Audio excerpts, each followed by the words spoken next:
लात मारी। इन्हें बार बार समझाया गया था कि आप इंडिया के साथ पंगा ना ले, आप इंडिया के साथ पंगा ना ले, लेकिन जब इन्होंने इंडिया के प्राइम मिनिस्टर नरेंद्र मोदी को और उनके जजीरे को तनकीद का निशाना बनाया तो आप इंडियन की यूनिटी देख ले।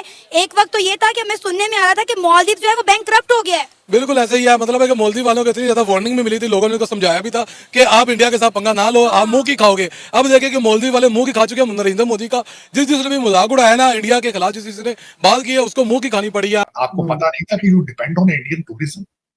बिल्कुल बचगाना हरकतें आप पहले करते रहे हो, उनके पीएम को मोदी साहब का मजाक उड़ाते रहे हो, कभी कुछ करते रहे हो। जब आपने इंडिया आउट की कैंपेन चलाई थी, जब इलेक्शन में कुछ जीतता था, सबसे पहला दौरा वो भारत का करता था, लेकिन मोइजू साहब सबसे पहला दौरा टर्की का किया उन्होंने, फिर उसके बाद चाइना चले गए। नमस्कार दोस्तों पाकिस्तानी मीडिया का मानना है कि मालदीव जैसे छोटे से देश ने भारत से टकराकर बहुत बड़ी गलती कर दी है। अब वहाँ का पर्यटन मंत्री भारत से भीख मांग रहा है कि यार जो हमसे गलती हो गई वो माफ़ करो और वापस से मालदीव आना शुरू करो। तो वहीं पाक मीडिया की जनता का कहना है कि भारत जैसे देश से जो टकराता है वो बर्बाद हो जाता है। हमें भी भारत के बारे में सोच समझ के बोलना चाहिए। देखते हैं दोस्तों ये वीडियो। के अंदर छोटे छोटे आइलैंड के ऊपर, ठीक है, वो उन्होंने बीचेस हाउस बनाए हुए थे, वो सारे उनके इस टाइम खाली पड़े हुए हैं। ये है इंडिया। इंडिया ने जो कमाल करके दिखा दिया कि मालदीव वालों को बता दिया, मिन्नत तल्ले काढ़ा है मालदीव इस टाइम जो है इंडिया के जो टूरिज्म मिनिस्टर है उनके, कि हमारे यहाँ आए, लोगों को भेजें और ट्रैवल करें ताकि यार हमारा कोई रेवेन्यू जनरेट हो। हम लोग तंग आ गए, हमारा जो सिस्टम था सारा ट्रैवलिंग पे चलता था। इंडिया की सबसे ज्यादा जो अवाम है वो मालदीव जाती है, वो वहां पर जाके इन्वेस्ट करती है, वहां पर पैसा देती थी। ठीक है, सबसे ज्यादा जो सस्ता टूरिज्म जो इंडिया को मिलता था वो मालदीव का मिलता था। इंडिया में किसी की शादी होती थी वो घूमने कहाँ जाता था, मालदीव चला जाता था। जितनी भी फिल्म की शूटिंग्स होती थी बीच में, काफी ज्यादा जो इंडिया की फिल्म की शूटिंग होती थी ये सारी मालदीव होती थी। ये इन्होंने मालदीव वालों ने इंडिया के लक्षद्वीप का मजाक उड़ाया, उसके बाद ये इबरत का निशाना बन गए। मालदीव्स ने अपनी इकोनॉमी पे खुद लात मारी। इन्हें बार बार समझाया गया था कि आप इंडिया के साथ पंगा ना ले, आप इंडिया के साथ पंगा ना ले, लेकिन जब इन्होंने इंडिया के प्राइम मिनिस्टर नरेंद्र मोदी को और उनके जजीरे को तनकीद का निशाना बनाया तो आप इंडियन की यूनिटी देख ले। एक वक्त तो ये था कि हमें सुनने में आ रहा था कि मालदीव जो है वो बैंकरप्ट हो गया है। बिल्कुल ऐसे ही है। मतलब है कि मालदीव वालों को इतनी ज्यादा वार्निंग भी मिली थी, लोगों ने उनको समझाया भी था कि आप इंडिया के साथ पंगा ना लो, आप मुंह की खाओगे। अब देखें कि मालदीव वाले मुंह की खा चुके हैं नरेंद्र मोदी का। जिसने भी मजाक उड़ाया ना इंडिया के खिलाफ, जिसने बात की है उसको मुंह की खानी पड़ी है। अभी मालदीव वालों को वो कहते हैं ना पनाह मांगनी पड़ी है इंडिया से भी लास्ट टाइम आपको याद होगा इन्होंने पैसे मांगे थे, इन्होंने फूड मांगा था, खाना पीना मांगा था। क्राइसिस शुरू हो गए थे उनके अंदर, उन्होंने इंडिया से रिक्वेस्ट की और इंडिया ने भी बड़े दिल का मुजाहिरा करते हुए मेरा ख्याल है 12 घंटों के अंदर अंदर वहां से जो है शिप भिजवाया जिसके अंदर खाने पीने की अशिया मौजूद थी। जाहिर सी बात है कि जब यानी कि इंडिया ने इतने बड़े दिल का मुजाहरा किया कि उन्होंने मालदीव के मजाक उड़ाने के बावजूद, तनकीद करने के बावजूद लक्षद्वीप के ऊपर उन्होंने फिर भी मालदीव का साथ दिया। उनको उन्होंने खाना फूड प्रोवाइड किया, 12 घंटों के अंदर उन्होंने फूड पहुंचाया था। ये है इंडिया। मतलब इंडिया जब सपोर्ट करने पे आता पूरी तरह सपोर्ट कर। मालदीव वालों को ये चीज तो समझ आ गई है कि इंडिया के बगैर उसका मालदीव नहीं चल सकता। मालदीव का जो बेड़ा गर्क हुआ वो इंडिया के बाइकआउट करने से हुआ। देखो इंडिया ने सिर्फ मालदीव के फॉरेन मिनिस्टर साहब जो है उनका नाम जमीर साहब है, वो दौरे पे चले गए हैं। टूरिज्म के मिनिस्टर भी चले गए हैं वहां पे, और रोड शो किया जा रहा है टूरिज्म को प्रमोट करने के लिए मालदीव पे। सालाना भारतीय पहले 73 मिलियन इंडियन जाते थे हर साल, उन्होंने बाइकाट करके उसको 40-42 मिलियन तक ले आए हैं। तो अब चीख रहे हैं क्योंकि वहां पे भारतीय अब नहीं जा रहे, तो अब वो आके रोड शो कर रहे हैं मुख्तलिफ शहरों में पे, आप क्या वापस आए, हम आपके गले में फूल डालेंगे। तो भाईजान आपने पहले जो सारी चीजें की, आपको पता नहीं था कि you depend on Indian tourism.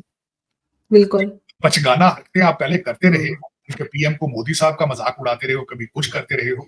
जब आपने इंडिया आउट की कैंपेन चलाई थी, जब इलेक्शन में कुछ जीतता था, सबसे पहला दौरा वो भारत का करता था, लेकिन मोइजू साहब सबसे पहला दौरा टर्की का किया उन्होंने, फिर उसके बाद चाइना चले गए, फिर आपने उनके साथ डिफेंस कॉन्ट्रैक्ट कर लिया। उस वक्त आपको नहीं पता था कि आप इंडियन टूरिज्म के ऊपर रिलाय करते हैं।